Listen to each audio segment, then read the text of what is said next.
Buenas noches.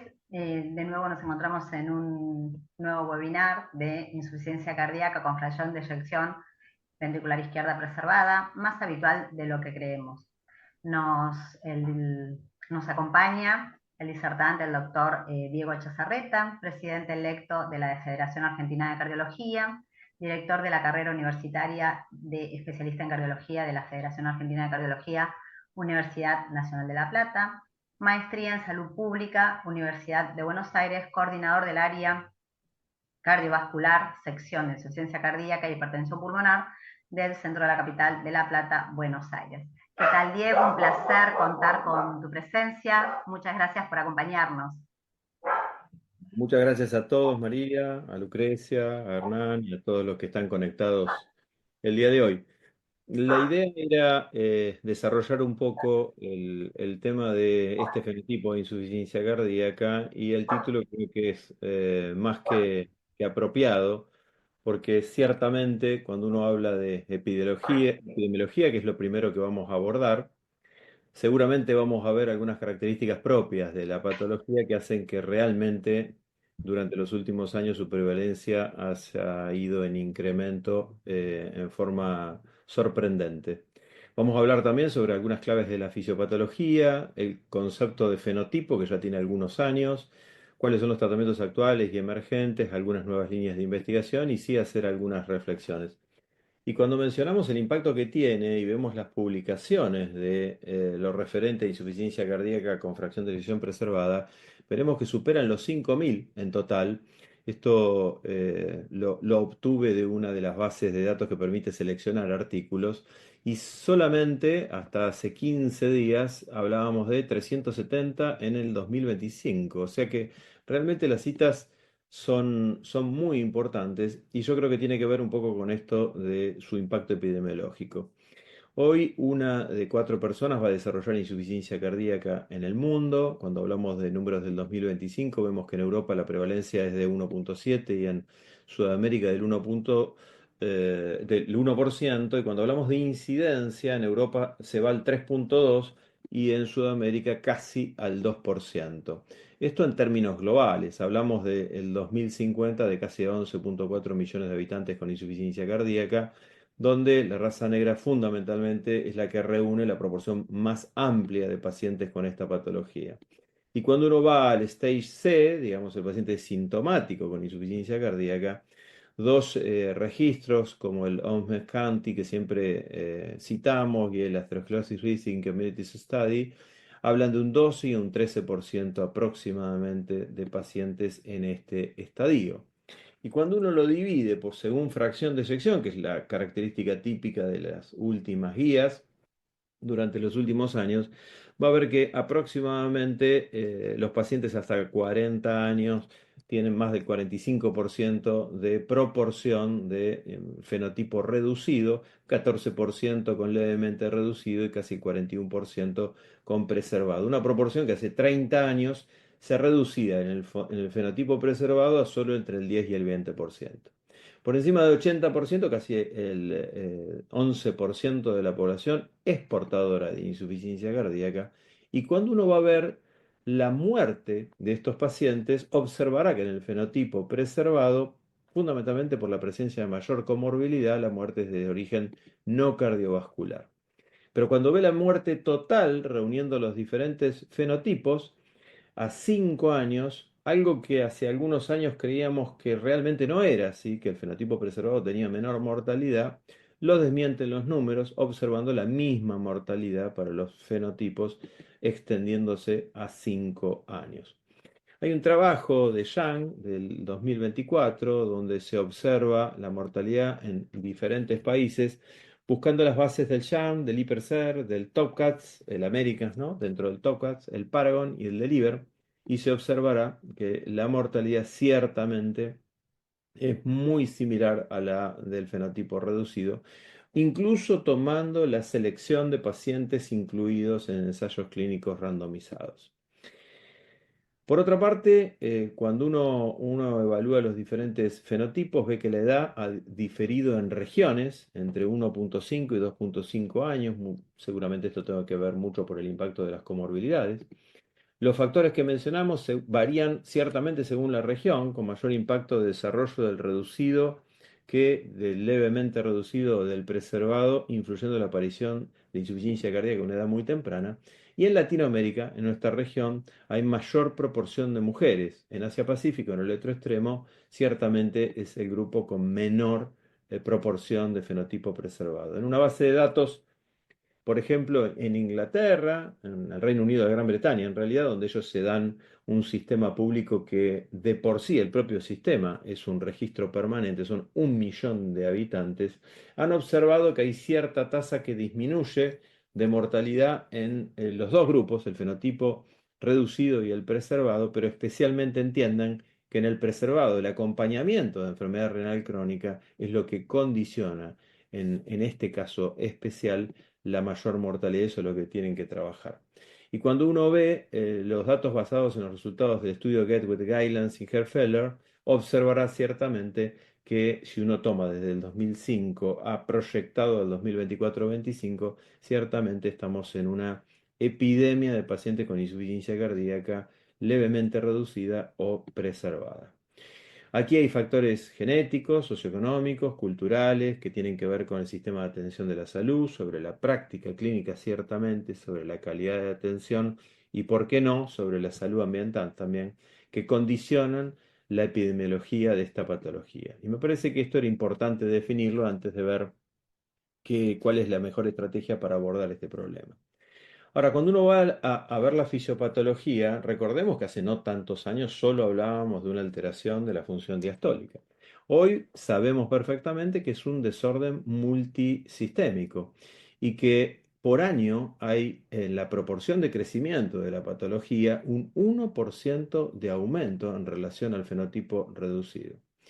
Antes creíamos que esa alteración diastólica se relacionaba exclusivamente con la hipertensión arterial y hoy sabemos que hay alteraciones microvasculares, hay alteraciones relacionadas con la inflamación y ciertamente especialmente con la microvasculatura. Este concepto hace que recordemos que la microvasculatura, que son las arteriolas o los capilares menos de 100 micras, generan la resistencia vascular total y que a su vez generan fuerzas compresivas que potencian aún más esa resistencia en la microvasculatura. De hecho, recuerden que el 10% de la capacitancia total se atribuye a los vasos mayores de 500 micras, pero la resistencia de la microvasculatura incluye casi el 75 o el 80% de las resistencias vasculares dentro del corazón. O sea que estamos hablando de una disfunción de la microcirculación coronaria en esta patología. Hay factores de riesgo ciertos como la edad, la hipertensión, la obesidad, la inactividad física, el sedentarismo, las comorbilidades que siempre tenemos presentes, la patología, como decíamos, que incluye también la isquemia miocárdica, la fibrosis intersticial y, por qué no, la hipertrofia, alteraciones en el remodelado de la estructura del ventrículo izquierdo, alteraciones hemodinámicas con aumentos de la presión de fin de diástole, pero también incompetencia cronotrópica, menor volumen minuto y mayor resistencia vascular sistémica y mayor volumen plasmático y disfunción orgánica. Todo ello lleva definitivamente a este fenotipo. Históricamente se lo relacionaba, como decíamos, solamente con la hipertensión arterial. Hoy sabemos que hay alteraciones en la relajación de las miofibrillas, en la presencia de fibrosis y mayor alteración de la reserva de flujo a nivel de la microvasculatura. Y por lo tanto, esta heterogeneidad en la fisiopatología, que no es solo una foto, sino también en la evolución de estos pacientes, hacen que el remodelado ya no sea solamente en la función del ventrículo izquierdo, sino también a nivel auricular y en la vasculatura pulmonar, y de ahí nacen los diferentes fenotipos que observamos sistémicamente para tratar de tenerlos como target. También las mujeres tienen mayor fracción de eyección del ventrículo izquierdo, esto hay que recordarlo, el strain longitudinal global conservado en comparación con los varones, y es menos probable que evolucionen a un fenotipo de IC reducida. Esto es un dato que no siempre se tiene presente. La incidencia del preservado en mujeres aumenta un 30% seguramente en las próximas décadas por la gran epidemia, y hay que recordar que una mujer tiene un riesgo de insuficiencia cardíaca del 20% a los 40 años y se eleva un 10% más a partir de los 55 años relacionados con los cambios hormonales que sufre. ¿Por qué? Ciertamente también porque hay deficiencia de hierro, porque tienen mayor cantidad de diabetes, prevalencia de diabetes, mayor obesidad, enfermedades autoinmunes, son susceptibles a la preeclampsia y a la hipertensión. Y allí hay cambios en la estructura miocárdica, en el metabolismo cardíaco y hay disfunción vascular, lo que hace que la mujer tiene mayor predisposición a este fenotipo preservado. Hay deficiencia de estrógeno y ahí simplemente ven toda la cascada de eventos que se producen ante la deficiencia de estrógenos en la mujer. Hay un incremento de los receptores beta-1 adrenérgicos y sensibilidad al calcio. También hay incremento y gatillo del sistema nervioso central y simpático, perdón, y del sistema renina-angiotensina-aldosterona. Hay mayor hipertrofia y fibrosis, hay mayor adiposidad y se promueve mayor resistencia a la insulina. Y también el exceso androgénico potencia el incremento de receptores AT1 y de la activación de la enzima convertidora de angiotensina y del remodelado ventricular izquierdo, entre otros tantos efectos que la modificación de estas hormonas se producen en la mujer. Entonces uno podría describir, independientemente del género, disfunción cardíaca, como mencionamos, disfunción vascular sistémica, alteraciones musculoesqueléticas, alteraciones pulmonares, alteraciones renales y alteraciones del tejido adiposo.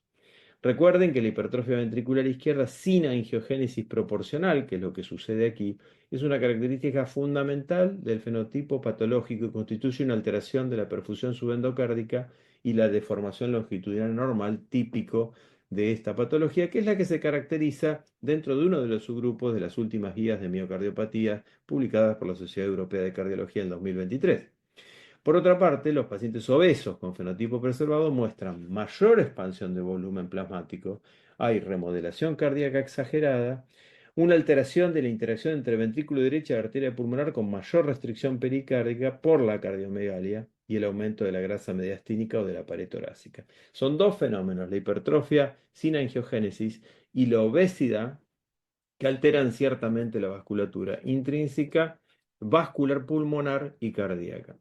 Simplemente para el diagnóstico, en el 2023 se generaron en el American College algunos score. El H2FPEF es un score derivado y validado utilizando como gol estándar mediciones hemodinámicas en ejercicio y soy el más utilizado en la práctica clínica. Aquí ven el puntaje, es bastante práctico y lo más importante es que ha sido validado en la práctica clínica. Y también el HFA-FPEF, que es el score desarrollado como consenso de expertos. Este no está validado y observarán que hay una evaluación pretest, una evaluación de los péptidos natriuréticos y el eco, y pueden ver a la derecha claramente, no vamos a detallarlos, pero los diferentes diámetros y las mediciones y variables que se toman desde el punto de vista ecocardiográfico y los puntos de corte de los péptidos natriuréticos, test funcionales y básicamente la etiología para su definición. Otro de los datos importantes a tener en cuenta es las patologías simuladoras o mimics en el fenotipo preservado, como la hipertrofia miocárdica, la amiloidosis, la insuficiencia cardíaca de alto gasto o diferentes grupos al segundo grupo de hipertensión pulmonar, pero especialmente la pericarditis constrictiva, la sarcoidosis o la enfermedad coronaria como una patología altamente prevalente. Y por ello, en la aproximación, independientemente de los scores, a un algoritmo diagnóstico, yo diría más etiológico, uno debería tener en cuenta inicialmente la presencia de insuficiencia cardíaca acompañada por obesidad, el envejecimiento, la hipertensión o la diabetes, los datos ecocardiográficos, especialmente aquellos con el punto de corte de 50% mayor, los datos clínicos de la historia clínica, del examen clínico, la placa, el electro y otros hallazgos asociados a la analítica, los valores de NT-proBNP, y BNP descartando su alteración con puntos de cortes diferentes cuando hay pacientes adultos, cuando hay género femenino, cuando hay fibrilación auricular, enfermedades valvulares, enfermedad renal o síndromes coronarios agudos eventualmente, o también obesidad, y finalmente los scores que yo les mencionaba recién para el diagnóstico definitivo. Hay interrogantes pendientes, ciertamente uno de los interrogantes más importantes es si dentro de este grupo tan amplio de insuficiencia cardíaca, podemos identificar subpoblaciones con un mayor beneficio o un mejor pronóstico, para hablar con más propiedad. Y ciertamente es difícil desde el punto de vista de que aquí estamos enfrentando a pacientes con una inflamación activada muy importante, anemia, alteraciones de la disfunción auricular con fibrilación auricular, activación del sistema renina-angiotensina-aldosterona con hipertensión, una predisposición genética cierta. Hay también alteraciones respecto a lo que dijimos sobre la fibrosis y la interacción que esto tiene con diferentes tipos de fármacos, como los ARNI o ya veremos, los bloqueantes de receptores mineralocorticoides, esteroideos o no esteroideos, la presencia de enfermedad coronaria y también alteraciones metabólicas que van desde la utilización de los nuevos SGLT1 y 2, los GLP1, los HIP o la cirugía bariátrica. O sea, evidentemente hay poblaciones diferentes y los abordajes terapéuticos también lo son. Ahora, ya hace algunos años en biología y específicamente en genética se ha denominado fenotipo a la expresión del genotipo en función de determinado ambiente. Y es así como el fenotipo de adulto mayor, de envejecimiento, es uno donde hay una disregulación neurohormonal, hay alteraciones, como todos sabemos, con acortamiento de los telómeros, hay daño del DNA y mayor estrés oxidativo y más proinflamación. Hay otro tipo de fenotipo típico relacionado a la enfermedad coronaria, son los pacientes con la coexistencia de lesiones obstructivas coronarias significativas, pero por otra parte, muy típico también de la raza blanca, los caucásicos, también aquellos relacionados con la obesidad, digamos, en estos pacientes. En general, nosotros lo que encontramos es asociación a la diabetes, a la insulinoresistencia, a la hipertensión, el típico remodelado concéntrico ventricular izquierdo y con un empeoramiento de su capacidad funcional, y finalmente el relacionado con hipertensión pulmonar, donde hay una hipertensión pulmonar secundaria al grupo 2 probablemente, con alteraciones de la aurícula izquierda y con insuficiencia mitral, generalmente cuando las presiones son más elevadas. Aquí tenemos, por ejemplo, cuatro fenotipos con un abordaje totalmente diferente.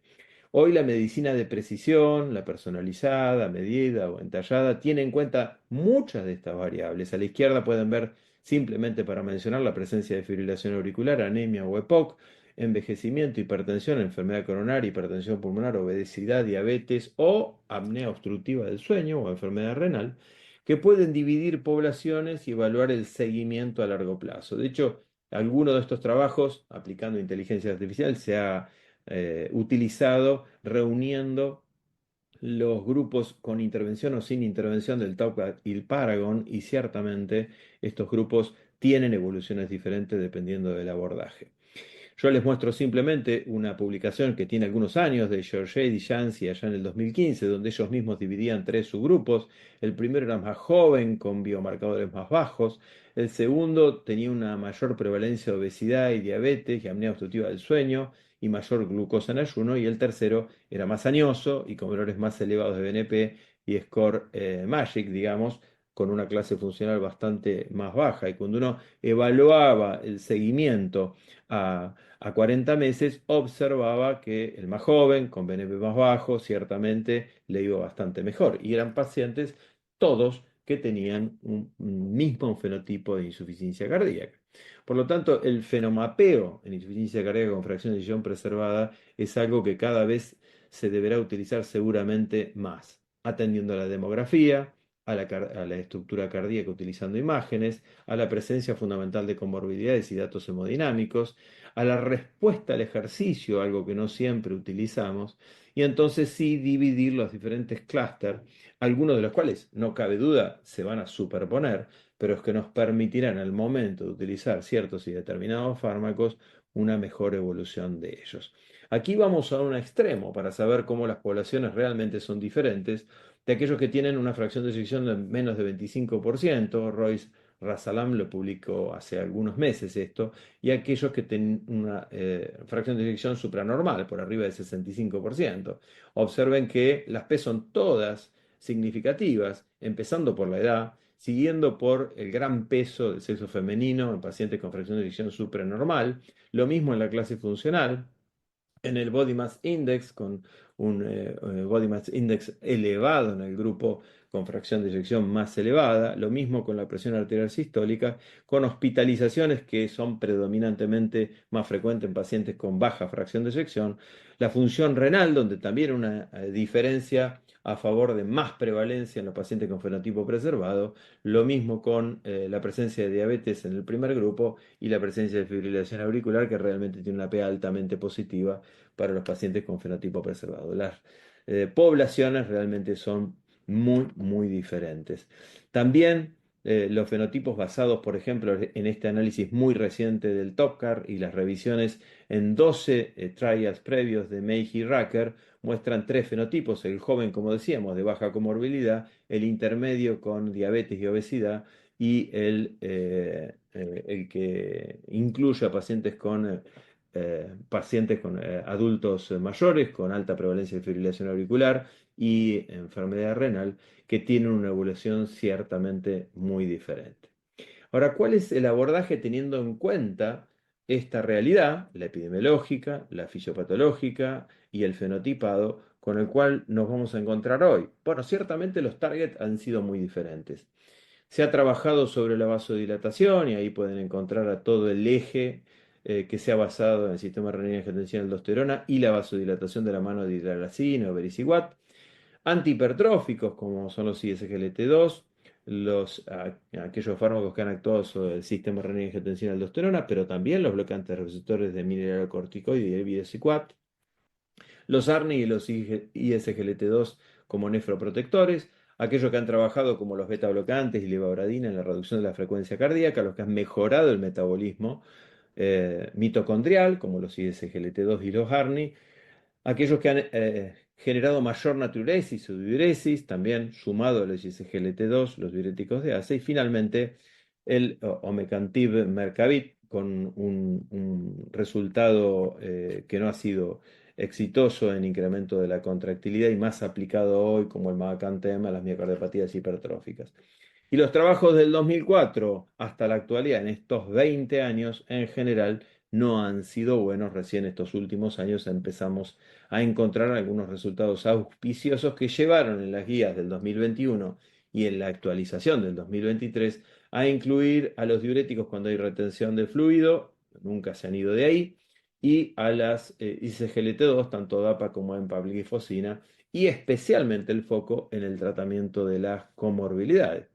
Esto se ha basado tanto en el Deliver como en el Emperor, aplicado a los ISGLT2, en toda el degradé, digamos, de fracción de eyección, pero especialmente en el grupo de 50 a 59 y más de 60, en estos dos grandes trabajos que reúnen casi 4.000 pacientes con resultados positivos del endpoint combinado. Pero no solo en crónicos. Lo interesante es que también han tenido un efecto más que positivo en el continuo de la descompensación en insuficiencia cardíaca, teniendo en cuenta que el abordaje, tanto en el dictate Acute Heart Failure, el EMPA Response, el DAPA Heart Failure TIMI 68 o en el PULSE, en el inicio o en el prealta o en el perialta, la utilización de estas moléculas han resultado auspiciosas. Ya sabemos cuál es la evolución con el DAPA Heart Failure, el EMPEROR Reduce o en el PEROR Preserve de estas moléculas, pero durante la internación, en el periodo de congestión y cuanto antes podamos colocarlo,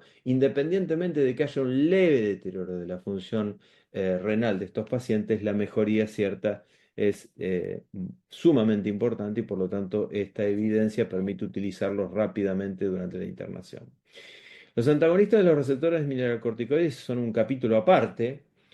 La hipótesis de la inflamación ya hace muchos años en estas moléculas nos habían dicho primero que reducían las hospitalizaciones y la muerte en pacientes con insuficiencia cardíaca y fracción de eyección reducida. Ahí estaba el RALES, el énfasis. Y que el beneficio en pacientes con fracción de eyección levemente reducida, en aquellos años no se llamaba así, era la intermedia, o eventualmente la que iba a mejorar si nosotros hacíamos las cosas bien, digamos, no tenía un nombre específico. Hoy sabemos que es levemente reducida porque se parece desde el punto de vista epidemiológico a la reducida, o la preservada no tenía una evidencia concreta. De hecho, uno de los pocos trabajos que la había abordado era el TOCAT, donde la muerte cardiovascular, la muerte súbita y la internación por insuficiencia cardíaca eran los endpoints que se tenían en cuenta y no había tenido resultados positivos. Sabemos perfectamente que en pacientes mayores de 50 años, en este trabajo, con síntomas de insuficiencia cardíaca y FEBI mayor de 45%, los pacientes para el outcome primario y la muerte cardiovascular empezaron a observar un comportamiento diferente a aquellos que incluyeron pacientes en Rusia, Georgia, respecto a Américas. Y también se dieron cuenta que en los países del este, lamentablemente, los metabolitos de la espironolactona no se encontraban debidamente como uno suponía y la categorización e inclusión de los pacientes no era la adecuada. Por lo tanto, tomando solo los datos del Américas, parecía haber resultados más que positivos. Pero por otra parte, análisis post-hoc del TOPCA Trial utilizando el Body Mass Index demostró en que aquellos que tenían más de 31,71 tenían una mejor evolución respecto a aquellos que no tenían ese índice de masa corporal. O sea que empezaban a dar alguna pista de que tal vez, como hipótesis, la aldosterona secretada por glándulas suprarrenales y regulada por la concentración de angiotensina 2 circulante y del potasio, presentaban como una consecuencia nociva la producción de esta misma hormona y la sobreactivación de los receptores mineralocorticoides en corazón, vasculatura y riñones.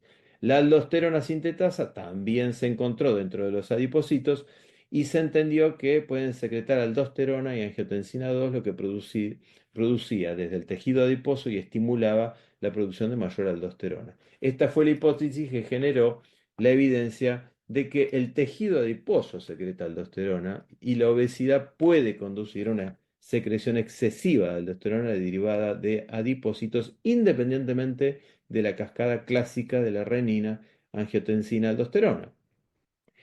Esta fue la hipótesis y entonces se la denominó que la función endocrina del tejido adiposo, siendo que puede producir mayor cantidad de aldosterona, si uno utilizaba algún fármaco que antagonizara los receptores de mineralocorticoides, podía tener un papel terapéutico, especialmente en pacientes con obesidad, que sabemos perfectamente que es una de las características típicas del fenotipo preservado. Teníamos fármacos como los inhibidores del sistema angiotensina-aldosterona o los bloqueantes receptores de angiotensina para actuar sobre la hemodinamia. Teníamos fármacos para como los ISGLT2 para el control glucémico. Nos faltaban fármacos para tratar la inflamación o la fibrosis. Y de ahí es que, bueno, la espironolactona, la eplerenona y la finerenona con características diferentes, este bloqueante de receptores mineralocorticoide no esteroideo, que tiene una alta potencia, una alta selectividad, no tiene metabolitos activos y tiene una distribución entre el riñón y el corazón 1 a 1 equivalente, le generaban un perfil bastante más beneficioso que las moléculas que teníamos previamente. Y el primer paso fue el análisis del Fidelity en pacientes con enfermedad renal y diabetes tipo 2, que llevó a que en el 2021 y el 2022 la FDA y la EMEA lo aprobaran para el tratamiento de pacientes con enfermedad renal crónica y diabetes, con el objetivo de reducir riesgo de deterioro de la función renal, muerte cardiovascular, infartos mortales y hospitalización por insuficiencia cardíaca.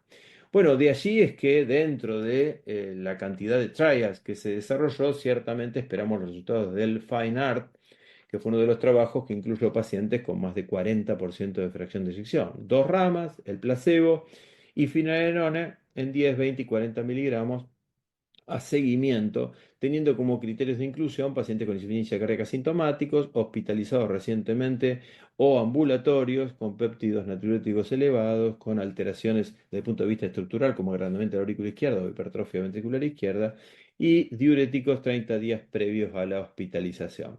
El criterio de valoración primario fue la combinación de muerte cardiovascular, eventos de insuficiencia cardíaca totales, primarios y recurrentes, y ahí se incluía hospitalizaciones y visitas urgentes por insuficiencia cardíaca.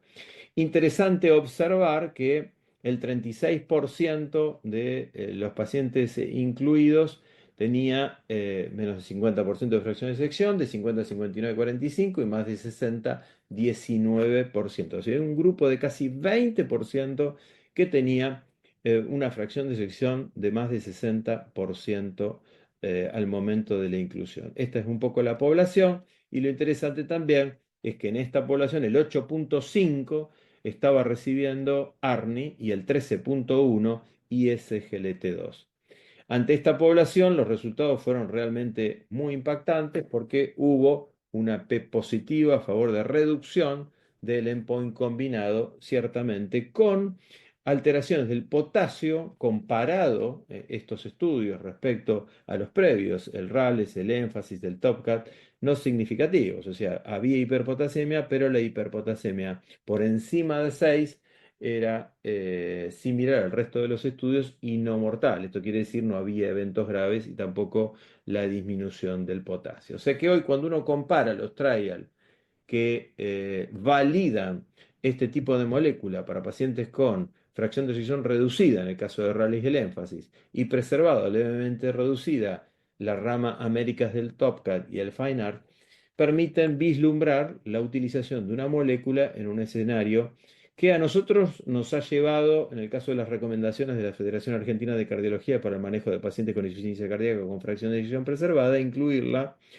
con pacientes ciertamente seleccionados, especialmente en el caso del género femenino, para cualquier tipo de fracción de eyección. Y como mencionábamos recién, hace muy poquitito, las recomendaciones para el uso de antagonistas de receptores mineralocorticoides en la insuficiencia cardíaca, integrando a la finasterida, hemos incluido en el estadio preclínico diabetes tipo 2 y enfermedad renal crónica con albuminuria, o sea, un filtrado glomerular más de 25 mililitros minuto metro cuadrado, con al menos 30 miligramos del RAC, digamos, de la relación albúmina-creatinina, y potasio menos de 4,8, se recomienda la administración de finasterida de 10 a 20 miligramos día.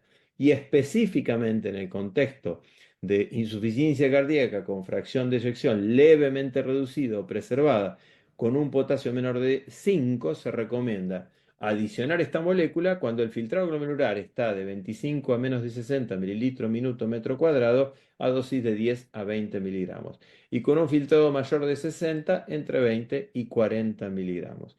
Y en aquellos pacientes, esto lo agregamos finalmente, en quienes no sea posible administrar la finerenona, es razonable considerar la espironolactona. Estamos esperando el resultado de algunos trabajos para ello. Acá les incluyo un solo metaanálisis de hace 3 días publicado de Sagen, donde, bueno, hay datos que se van sumando. En este metaanálisis se observó el comportamiento de la E' desde el punto de vista ecocardiográfico, la función diastólica y también la presión arterial sistólica en el grupo finasterida. Hay ciertamente una mejor evolución en comparación a pacientes que se encuentren tomando espironolactona. Entonces, uno debería hoy estar frente a toda la evidencia que está en curso, la antigua y la que está en desarrollo. Por ejemplo, en el caso de factores de riesgo, el estudio Prevent Heart Failure incluye el Baxdrostat y la dapaglifosina. En el caso de enfermedad renal crónica, ya hablamos del Fidelio, del Fígaro, el Varac con espironolactona, el Baxdrostat y la dapaglifosina, o el Vicadostat y la empaglifosina, el ICE-Kidney. En posinfarto, el Efesus, ahí hay una F de más, con eplerenona, y el Clear con espironolactona. En la establecida, el TOPCAT que mencionamos, el FINEART para finasterida, el Spirit para espironolactona, el Spirit G-Fellow con espironolactona y el Easy Preserve con Vicadostat y empaglifosina. En la reducida, el RALES, el énfasis, el Finality y el Easy Reduce. Y para pacientes con empeoramiento de insuficiencia cardíaca, el desarrollo de valsartanina y dapaglifosina, el Redefine con finasterida y el Confirmation con resultados positivos del finasterida. Bueno, el abordaje farmacológico reúne otras moléculas como la que aquí mencionamos, los agonistas de los receptores de GLP-1. Hay que recordar que el uso de semaglutida en pacientes con el fenotipo preservado y obesidad ha demostrado ya que el agonismo del receptor no solo podría reducir síntomas, sino también podría reducir el riesgo de resultados adversos importantes en la insuficiencia cardíaca. Hay una reducción del 8 al 9% en el peso corporal, una mejora de la clase funcional y la tolerancia al ejercicio, y una posible disminución del riesgo de empeoramiento de la insuficiencia cardíaca. Y el efecto sobre el empeoramiento de esa insuficiencia cardíaca, hay que recordar que se observó en un análisis exploratorio de 52 semanas. Hay predictores de una menor pérdida de peso del efecto del semaglutido. La coexistencia de diabetes con una disminución media del peso de 14,9 en los pacientes sin diabetes versus 9,6 en los pacientes con diabetes. Y el género masculino, donde hay una pérdida de peso de 8 a 9,3% frente a 14 a 16,2 en las mujeres. Esos son predictores de menor pérdida de peso. Los estudios relacionados con insuficiencia cardíaca y obesidad son los STEP, que arrancan allá en marzo del 2021 hasta febrero del 2022, son 5 STEP, y hay que recordar que las dosis, en este caso, son de 2,4 miligramos por semana. Hay un solo trabajo, pero que no es en insuficiencia cardíaca, el Step Up, que con 7,2 miligramos, que han observado en diabéticos una reducción mayor que con 2,4, pero no hay trabajos en insuficiencia cardíaca. Y el oral con 3, 7 y 14 miligramos, que son los que se utilizan en los trabajos Pioneer. En el caso de esta molécula, hoy todavía nos hacemos algunas preguntas sobre el papel predictivo, por ejemplo, de las características demográficas incluidas, el género, el origen étnico, la edad, los parámetros metabólicos, ¿no? El índice de masa basal del cual arrancamos para su tratamiento, la hemoglobina glucosilada, la glucosa en ayuna, los marcadores de resistencia a la insulina, el perfil lipídico, las conductas alimentarias de los pacientes a los cuales se lo administramos, los niveles de hambre, saciedad, episodios de hiperfagia o el genotipo para la respuesta del peso a la semaglutida. Otra de las moléculas son los agonistas de los receptores de polipéptido insulinotrópico dependiente de glucosa, el HIP, y del péptido 1 similar al glucagón. La tirzepatida, recordemos, es un agonista de la acción prolongada del polipéptido insulinotrópico dependiente de glucosa y de los receptores GLP-1 y produce una pérdida de peso entre 12 y 21% en pacientes con obesidad. Básicamente interrumpiendo esta cascada que ustedes ven en el medio con los factores inflamatorios que siempre están presentes y que son potenciados no solo por la obesidad, sino por la diabetes y la insuficiencia renal, actuando fundamentalmente en la generación de mayor colágeno, con eso menor compliance vascular ventricular izquierda y también sobre las propias fibras, la titina especialmente. El tirzepatide ha sido evaluado en el Summit Trial, pacientes mayores de 40 años con un índice de calidad de menor de 80, con una fraccionación más del 50%, con un índice de masa corporal mayor del 30, un test de la caminata entre 100 y 425 y un NT-proBNP mayor de 200, en el caso de FEA mayor de 600, y aurícula dilatada o una EPRIA más de 10, y insuficiencia cardíaca descompensada, es un episodio de hospitalización en el año previo o con un filtrado glomerular menor de 70. Esta fue un poco la población. El punto final primario fue muerte cardiovascular y empeoramiento de la calidad de vida, y el secundario, el test de la caminata, los cambios en el índice de masa corporal y la presencia o alteración de la PCR reactiva, y realmente el tirzepatide a 136 semanas fue realmente mejor que el placebo.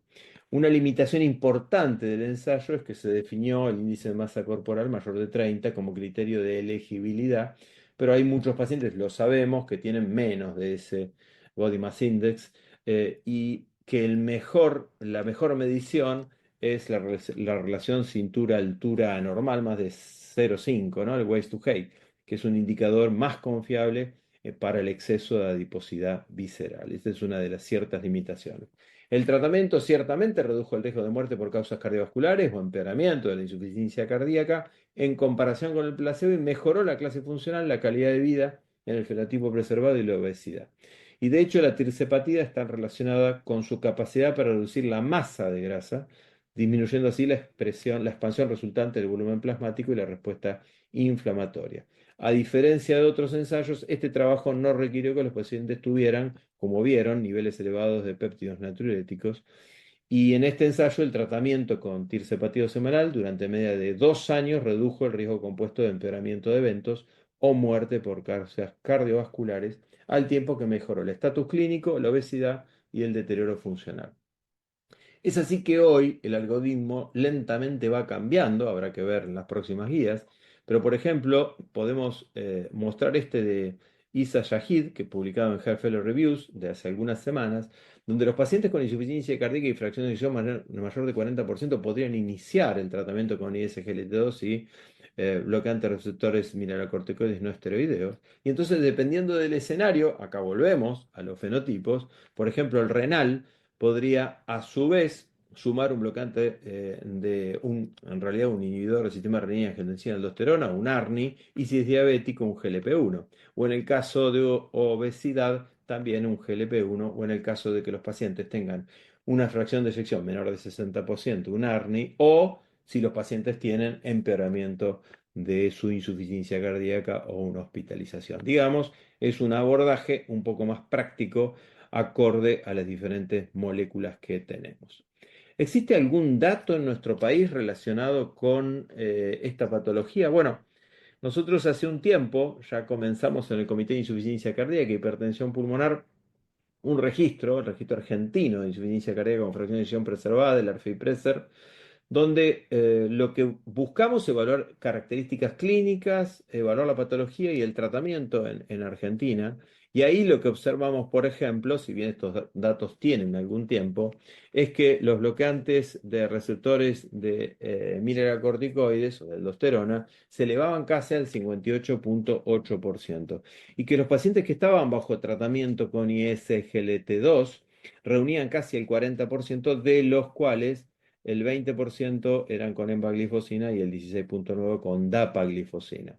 Pero lo más interesante es que cuando uno compara nuestro registro, el ARFE-IPRESER, y lo compara con el resto de los registros como el Fine Arts, el Emperor Preserve, el Deliver, o el Paragon, o el TopCat, nosotros en la columna verde observen que tenemos un poco más incluso de indicación de bloqueantes receptores de mineralocorticoides en esta población que el resto de los trabajos.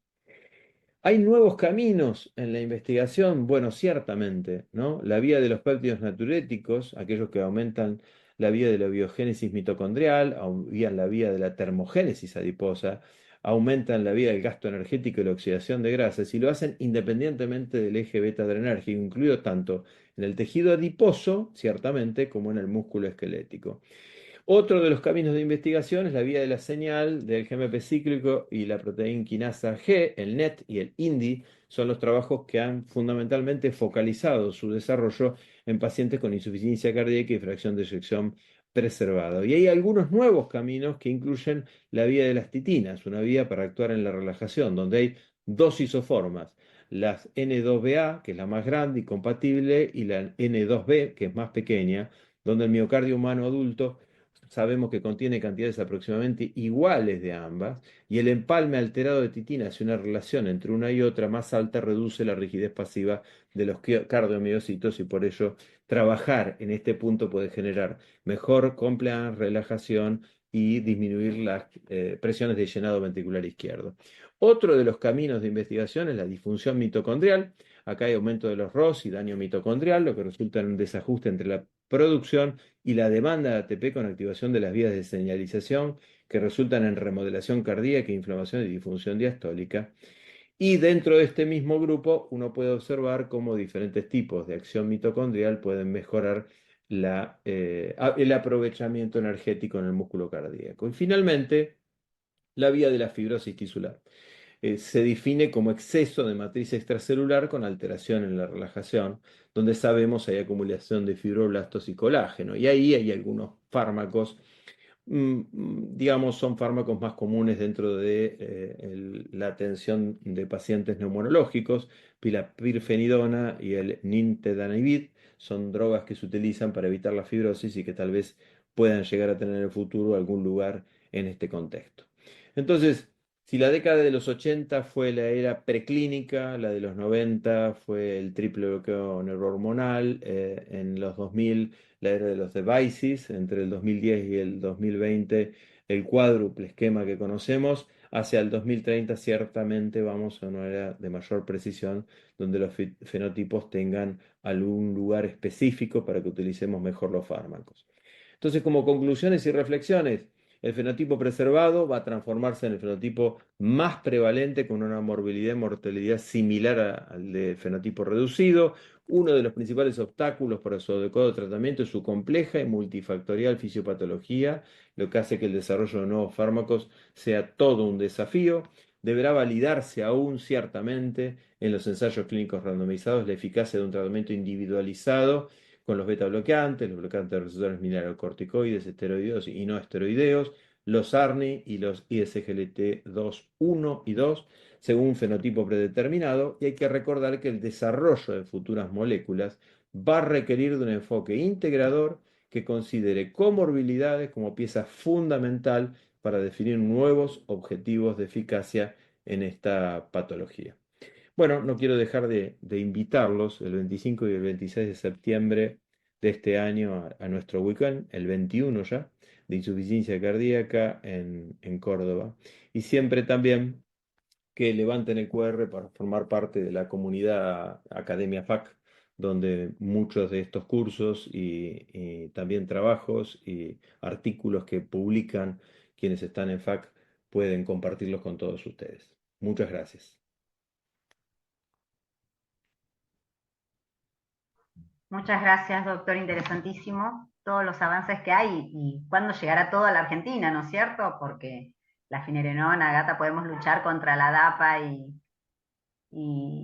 el sacubitril al sartán, que cuando llegará la finerenona, la semaglutida, todo sin que haya obstáculos, ¿no? Sí, sí, sí, y cada vez más, ¿no? Ciertamente. Cada vez más. No solo con finerenone, definitivamente.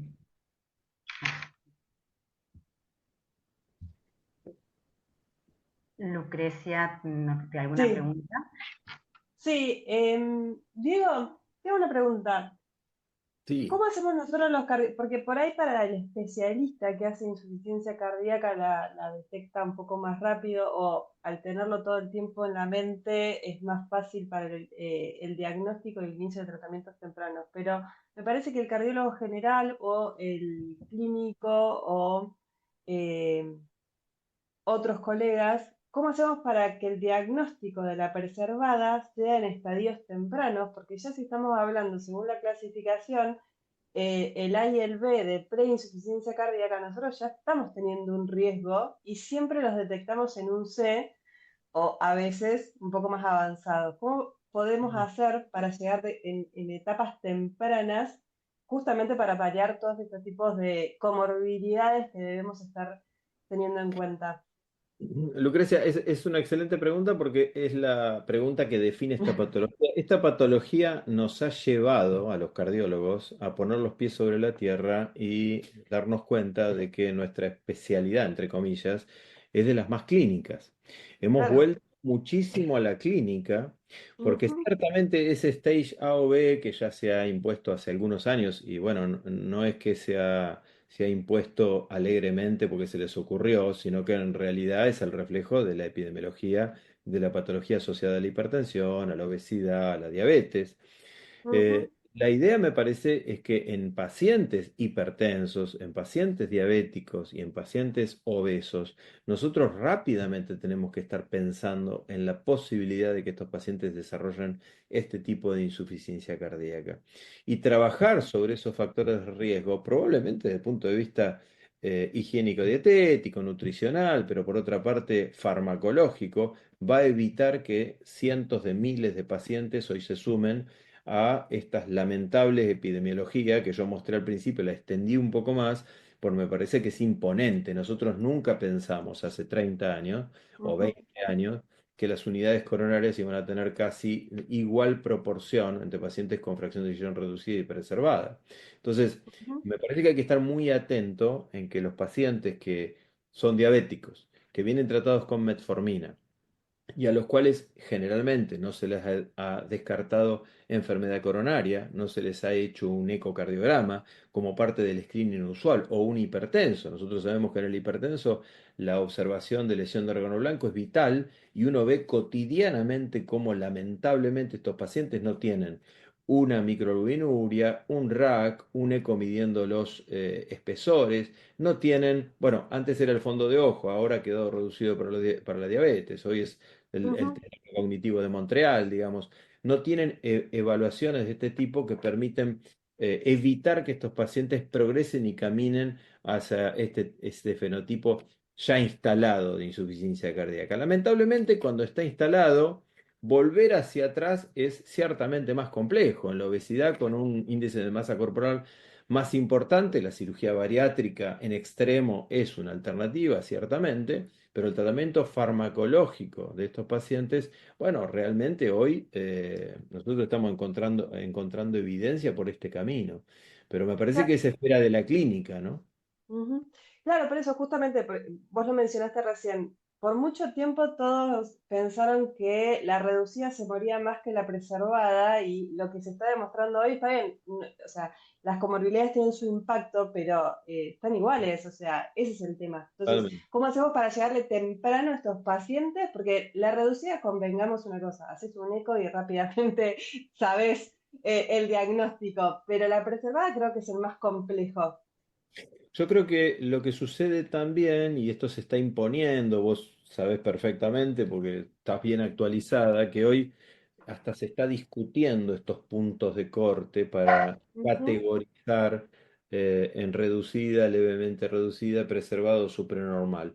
Nuestras ujú. clasificaciones se han basado en esta obsesión por tratar de hacer una métrica Sí. de cada una en la fracción de eyección, pero sabemos que es mucho más complejo que eso, porque quien hace Ujú, unidad coronaria o ve pacientes que se descompensan, saben perfectamente que un paciente puede tener un eco el primer día de la descompensación, donde medimos la fracción de eyección por Simpson o Takeoff o lo que sea, y nos puede dar 44, y a los 4 días de la descongestión, el paciente tiene 58. Entonces, a ver, ujú, el tema ahí ya no es la foto, es la trayectoria, y entonces si vos me preguntás qué hacemos con esos pacientes, bueno, ciertamente tenemos que tener por lo menos mediciones más seriadas y tratar de abordar el tratamiento cuando el paciente está euvolémico o compensado. Me parece que una de las cosas que hemos aprendido es a no quedarnos con esa foto del paciente. ujú. Y Estoy de obviamente acuerdo. todo lo que podamos hacer referido a prevención y después observar a nuestros pacientes con insuficiencia cardíaca en la búsqueda de, yo mostré algunas, pero realmente son muchas las comorbilidades presentes. Sí. Son pacientes en los cuales coexiste en las mujeres a veces un evento relacionado con la preeclampsia, con una enfermedad autoinmune que nunca se descartó, con las alteraciones distiroideas, digamos que pueden estar presentes, con la presencia de POC, que no es menor. Ujú, Hay sí. incluso el PRISM, que es dentro de la clasificación de POC, una valoración donde no hay disminución del BEF un segundo, la capacidad vital total, pero el tifenó, digamos, está alterado, y eso lo que está pronosticando es el desarrollo de descompensaciones por insuficiencia cardíaca, digamos, mínimamente una espirometría en los pacientes que Ujú, han sido habitualmente tabaquistas. Entonces, me parece que esa búsqueda más clínica, volviendo a la pregunta, ujú, ¿no? Tiene que sí. estar presente al momento de pensar en el tratamiento. Bien. Gracias. Hernán, ¿vos querés hacer alguna pregunta al doctor? ¿Y qué tal? Buenas noches. Muchas gracias, doctor, por su excelente exposición, antes que nada. Y sí, tenía una duda, más que nada, teniendo en cuenta la heterogeneidad de las comorbilidades que se dan en los pacientes con insuficiencia cardíaca con fracción de eyección preservada, quería saber si hay alguna forma de agruparlos en determinados fenotipos en particular, como para ya tener una idea de su pronóstico y su posible respuesta a diferentes tratamientos. Si bien dijo algunas, a modo general ya cómo poder darnos una imagen de cómo poder evaluar este tratamiento a largo plazo. Sí, si vos vas encontrando y buscando diferente bibliografía, lo más probable es que te encuentres con diferentes fenotipos porque, claro, la inteligencia artificial está generando mayor cantidad de variables para fenotipar a los pacientes. Pero si yo tuviera que reducírtelos, te diría que están esos tres grandes grupos que te mencioné, digamos, el paciente con más adulto, digamos, con más comorbilidades, la mujer con más fibrilación auricular y diabetes, y el más joven con un péptido natriurético más bajo. Esos tres grupos son bastante diferenciados, se repiten en los trial constantemente, son los que tienen más evidencia, y por lo tanto probablemente en el más obeso, el diabético, que tiene probabilidad de comenzar con resistencia a la insulina, que todavía no es francamente diabético, pero es un obeso, algunos de estos fármacos que yo les acabo de mencionar tengan su efecto más claro. En el más joven, con un BNP probablemente más bajo y más sintomático, ahí la hipertensión seguramente tenga un rol importante y entonces los inhibidores en el sistema renina-angiotensina-aldosterona puedan tener un rol fundamental. Y en el adulto mayor, digamos, con algún tipo de comorbilidad, el esquema completo de fármacos sea útil. Pero lamentablemente hoy no tenemos una herramienta, ni creo que tampoco las guías vayan a estipularlo respecto a la utilización de los fenotipos según las drogas. Para esto se requiere de seguimientos a más largo plazo y con mayor cantidad de variables que las que nosotros estamos teniendo en cuenta hoy. Ciertamente, como yo ponía ahí en la evolución, sí, al 2030, 2040 vamos hacia ahí, por ahí la inteligencia artificial nos permite eso, acortar tiempos, ciertamente, pero hoy no tenemos evidencia para decir que un fármaco puede ser más útil que otro en uno de estos fenotipos. Perfecto, muchas gracias. O sea, básicamente estaríamos más que nada en la medicina personalizada. Totalmente, totalmente. Y utilizando, lógico, las evidencias que los trials nos están demostrando. Eh, Ahí está Cristian en el chat, Cristian Musante, que pide habilitar el audio. No sé, Mari, si Ya se lo puede. habilitaron. Hola, ¿qué tal? Ah, Hola a todos. Hola ¿cómo Lucrecia. andas, Cris? Hola ¿Cómo Hernán, andas? Diego querido, hola. Hola ¿Cómo andás, María. Cristian? ¿Qué Hola a todos. decís? ¿Qué tal? Muy bien. Che, gracias Diego por Manda. esto, muchas gracias. Nos Ujú. Muy, faltaba. muy piola. Gracias a Como ustedes. siempre, un fenómeno. Lo que charlabas, Diego, lo que decías un poco sobre las comorbilidades de los pacientes, lo que uno nota con el tiempo es que a lo largo del tanto tiempo de consultorio, no viendo que los pacientes tanto hipertensos, diabéticos, obesos, donde vos los dejaste de ver por un lapso de 6 meses, si no tenés trastornos en lo que es el tema de la alimentación, olvido de la medicación, vuelven a tener el peso, falta de controles de presión, o sea, requieren pacientes, esto que vos decís, es muy importante, pero también nosotros tenemos que ver el tema de lo que es el seguimiento de los pacientes. Lamentablemente a veces las agendas son muy difíciles y hay pacientes que vos no lo podés seguir todos los meses o cada 2 meses. Y hay pacientes que requieren un seguimiento muy estricto, ¿viste? Entonces uno dice, el estudio Renata nos demostró que en 8, 9 años no pudimos cambiar absolutamente nada. Por lo tanto, uno dice, che, bueno, si no pude controlar la hipertensión arterial, que es uno de los principales factores de función, de IC con función preservada, veamos de qué manera podemos no llegar a la insuficiencia cardíaca con fracción de eyección preservada, ¿viste? ¿Cómo no llegar es el problema? Porque la definición es clínica, ¿viste? Conjunto de signos y síntomas, pero el tema es no llegar al conjunto de signos y síntomas. Y bien como decía Lucrecia, del estadio A y B, el tema es cómo actuar sobre ese estadio en un seguimiento con los pacientes, de cuando vos detectás la hipertensión, sabemos que van a ser pacientes que van a ser hipertensos generalmente por el resto de su vida. ¿Cómo no perder el rastro de esos pacientes? ¿Cómo hacer que siempre estén controlados? Porque Renata nos demostró que un 30% están controlados nada más, los otros 70%, lamentablemente van a la LIC. Y es un número muy alto de hipertensos, porque si empezás a mirar de cuento a los estudios multicéntricos, tenés desde un 40 hasta un 70% de pacientes que son hipertensos en estudios que no son sobre hipertensión arterial, ¿viste? Ujú. No, Entonces es un tema muy ciertamente. importante cómo controlar los estadios A y B.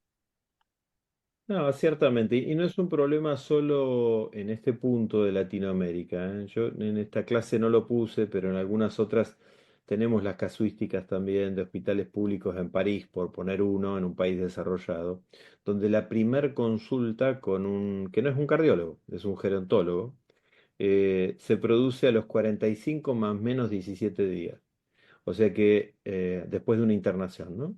Entonces, el problema no es nuestro solamente. Yo creo que el problema se genera en ámbitos donde el seguimiento del paciente es más complejo. Y yo creo que, sinceramente, que si para algo debería servir algo de la automatización, la inteligencia artificial al primer nivel de atención, tal vez en el seguimiento sea mediante alertas.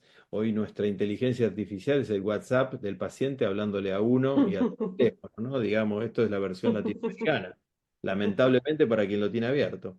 Pero yo creo que este va a ser un camino de seguimiento porque todos sabemos lo que decís vos, Cristian, aplicado a patologías crónicas no transmisibles, digamos. Esto es la realidad.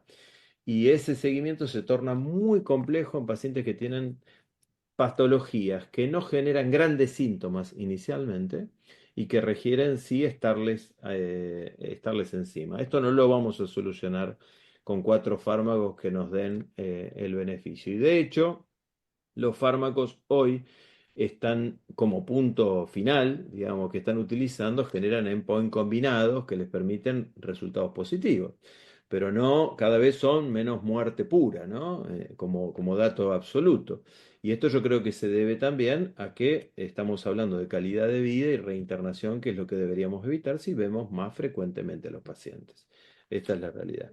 De allí se desprende toda una rama de lo que es salud digital, monitoreo a distancia, pero sabemos que esa salida en nuestros países es compleja, porque son, en el mejor de los casos, soluciones institucionales. Digamos que algunas instituciones pueden llegar a tenerlo, pero no sistémicas como un sistema de salud integrado. Yo mostré lo del Reino Unido y la Gran Bretaña, ellos han logrado bajar mortalidad, pero bueno, con un seguimiento que solo pueden hacer ahí, ¿no? Ujú. Sí, claro. Gracias, Diego, Diego. Diego, una pregunta. En Reducida siempre nos basamos en buscar el endpoint de que reduzcan mortalidad, ¿no? Que siempre es el objetivo de todos nuestros trabajos. Pero en Preservada, ninguna de las drogas, ninguna de las moléculas, o sea, es el compuesto, pero si uno los desglosa, ninguna dio en mortalidad cardiovascular. Ujú. Muchos colegas por ahí critican eso. ¿Para vos es criticable entendiendo que la preservada estrictamente el miocardio, o sea, el rol que cumplen acá, las comorbilidades sobre el miocardio? O sea, No, para no, vos... no, para nada. Y de hecho hay un artículo muy interesante de Brandwall hace algún Ujú, tiempo sobre los MACE, digamos, ¿no? Que él ujú, planteó hace 30 años, ¿no? Que lo planteaba específicamente para grupos pequeños, donde la mortalidad era más elevada. El caso típico es la insuficiencia cardíaca con fracción de eyección reducida, y que él no podía creer, este editorial desde hace algunos meses, que todavía se sigue utilizando, digamos, aplicable en ujú, forma discriminada a todas las patologías. No, no puede ser. ujú. Es muy parecido a lo que sucede con hipertensión pulmonar, digamos. En este caso, Claro, al haber mucha comorbilidad girando, uno no puede pretender que una molécula pueda mejorar la evolución de un paciente solo por una mejor relajación del ventrículo izquierdo, eventualmente, o menor fibrosis. Por eso yo creo que eso, de la forma en la que se están haciendo los combinados con calidad de vida, con reinternación, con consulta a la guardia, están bien. Lo que me parece es que probablemente lo que hay que tratar, y uniendo en el caso de esta patología el fenotipado, es sumar la mayor cantidad de variables relacionadas con las comorbilidades. Y me parece que acá sí que no podemos focalizarnos en la fracción de sección solamente. claro. Me parece que tenemos Ujú, que delimitar. ¿El paciente es EPOC? Bueno, ¿en qué grado? ¿El paciente tiene alteraciones tiroideas? ¿En qué grado? ¿Tiene hipertensión pulmonar? ¿En qué grado? O sea, eso nos va a dar una población seguramente más homogénea, donde por ahí nos sorprendemos. Algunas de estas ujú, moléculas, por mecanismos que conjugan fisiopatológicos, otro tipo de patologías que no sea la insuficiencia cardíaca, pueden verse beneficiados. Pero ahí necesitamos hacer un mapa, digamos, de variables mucho más amplio que tenga que ver ciertamente con el seguimiento de la comorbilidad y no solo el sello de ese POC. Bueno, ese POC, pero ¿con qué grado? No es lo mismo el EPOC leve que el EPOC severo. No es lo mismo el Totalmente. paciente, claro, que tiene hipertrofia por hipertensión arterial con un RAC muy alterado que quien no lo tiene alterado. Lamentablemente en eso Ujú, somos muy reduccionistas, yo lo entiendo, los board actúan así, en el afán de que la inclusión en los trabajos sea más fácil. Pero bueno, no, ujú, no siempre para buscar una verdad uno puede atajar o totalmente. reducir los caminos, ¿no? Ujú, totalmente. Bueno, bueno, Bueno, muy interesante todo, así que muchas gracias, doctor, no, por su presentación. Un placer. ustedes. Ahí creo Muy que se bien. mutió María. Sí, estás muteada. Ahí está. Ahí está. Muchas gracias. Acá hay una pregunta, me parece, Ujú. eh, o no. Sí, justo lo que habíamos hablado. Un problema no Sí. menor es la detección precoz de la insuficiencia cardíaca con fracción preservada por parte de los médicos clínicos. Yo creo que ahí en esa consideración lo que sí tenemos que hacer hincapié y que un poco con ciertos tropiezos, pero se está empezando a plantear en muchas instituciones, es las unidades cardiorrenometabólicas, ¿no? Porque recuerden que esto atraviesa, ciertamente, las patologías, donde hay un nefrólogo, un nutricionista, un clínico, un diabetólogo. Parece que trabajar en ese sentido en conjunto es el camino. A veces no es tan fácil, dependiendo de la institución, pero hay mucha verdad en lo que plantea acá Liliana, creo que es la que hace el comentario. Sí, sí, Ujú. trabajar en conjunto, que a veces es Bueno. difícil. Bueno, Ujú. muchísimas gracias, muchas gracias Diego por tu presentación, muy interesante. Así que le agradezco a todos los que se conectaron. Gracias Lucrecia, gracias Hernán, muchísimas gracias y nos veremos pronto. Bueno, Este webinar lo pueden ver en la página de Socava o Ujú. cuando te queda grabado. Así que muchas Ujú. gracias por todo. gracias Hernán, Gracias. gracias María, Lucrecia, Cristian y a todos No, los que se gracias. conectaron, ¿eh? Nos estamos Bueno, viendo. Por la Gracias. muchas gracias. invitación. Adiós. Chao, chao. Chao. Chao, chao.